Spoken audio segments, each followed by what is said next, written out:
محبوب خدا خاتم الانبیاء 14 رمضان کی شام اپنی بزت الرسالہ معدن النبوہ بیٹی کے گھر سے لوٹتے ہوئے کچھ سوچ رہے ہیں۔ یقیناً بیٹی کے ذوف کا احساس ہے۔ میری بچی دن بدن کتنی کمزور ہو رہی ہے، نہ اپنے کھانے کا خیال ہے نہ آرام کا، اطاعت خدا ہے، اطاعت رسول ہے اور خدمت امیر۔ میں جانتا ہوں میری بچی تم کس حال سے ہو۔ اگر کچھ خواہش رکھتی بھی ہو تو باپ سے، شوہر سے کہتے ہوئے حیا کرتی ہو۔ آج فاطمہ کے چہرے میں مجھے خدیجہ کا عکس نظر آیا، وہی اپنے درد و دکھ کو چھپاتی ہوئی، تمناؤں کو رونتی ہوئی، شوہر کی ہمت بندھاتی ہوئی خدیجہ میری فاطمہ کے سراپے میں پھر سے آ کر سامنے کھڑی ہو گئی۔ خدیجہ تم نے مجھے بہت جلد چھوڑ دیا، لیکن تمہاری نشانی میری بچی آج بھی مجھے تمہاری یاد دلاتی ہے۔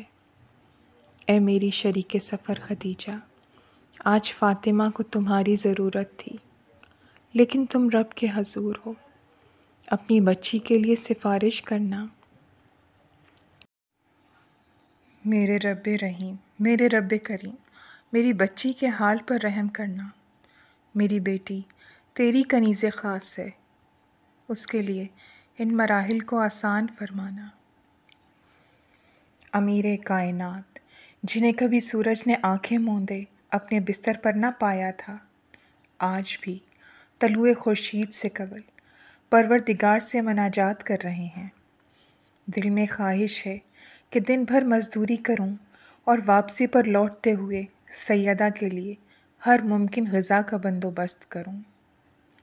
سوچتے ہوئے آنکھیں بھیگ رہی ہیں کہ میری زندگی، میری حیات کی ہم سفر نے کبھی مجھ سے کوئی فرمائش نہیں کی۔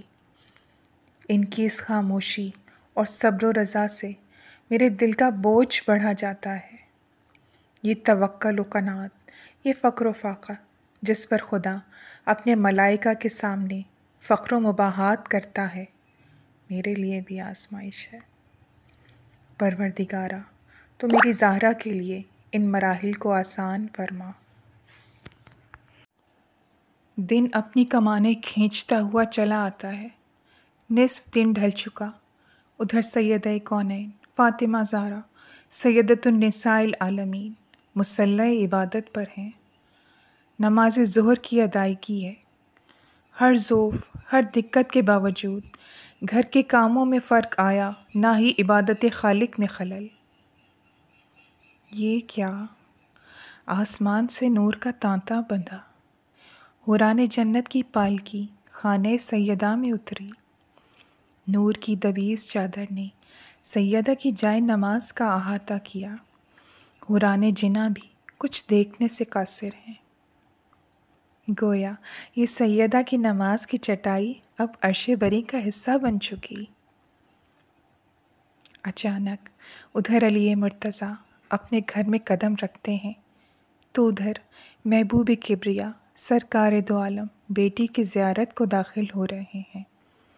ابھی چند ساعتیں پہلے جہاں صرف تسبیح و تحلیل سیدہ کی آواز تھی، اب اسی صوت پاک میں ایک نوزائیدہ حجت خدا، نور خدا کا بھی آہنگ شامل ہو گیا۔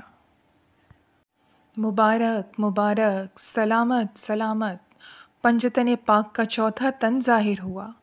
حسن مجتبیٰ آ گئے، سبز قبا آ گئے، امام دوم آ گئے، فرزند رسول آ گئے، سبط پیمبر آ گئے، قوت حیدر آ گئے، برادر شبیر آ گئے، سلامتی دین اسلام آ گئے، نواسہ خدیجۃ الکبریٰ آ گئے، معین الضعفاء آ گئے، سید شباب اہل جناں آ گئے، مینار ہدایت آ گئے۔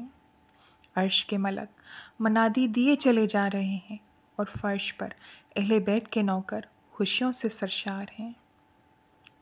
میری سیدہ اپنے فرزند کا بوسہ لیتے ہوئے انہیں غور سے دیکھ رہی ہیں۔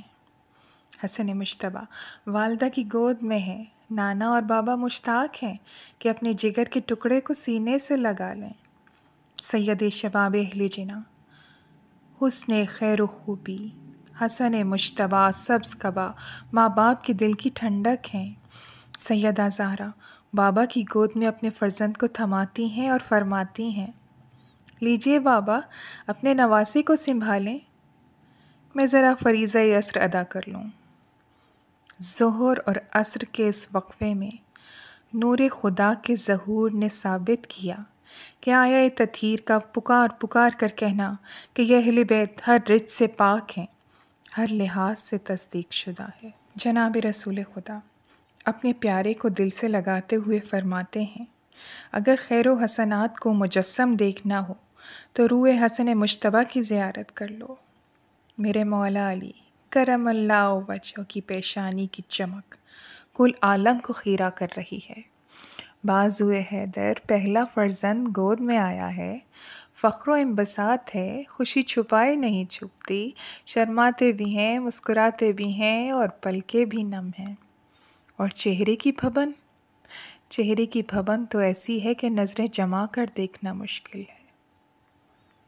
میرے مالک، میرے رب، خانہ زہرا کی اس عید کے صدقے ہماری زندگی سے ہر نحوست و بدبختی کو زائل کر دے، دین و دنیا کی کلفتوں سے چھڑوا دے۔ بار الہ جناب زہرا کے بابا، شوہر اور ان کے بچوں کے صدقے ہم پر نظر کرم فرما دے۔ مالک، وہ دعائیں جو لبوں پر ہیں اور وہ دعائیں جو دلوں میں ہیں، سب پر قبولیت کی مہر لگا دے۔ آمین یا رب العالمین۔ اللہم صلی علی محمد و آل محمد وعجل فرجہم اجمعین۔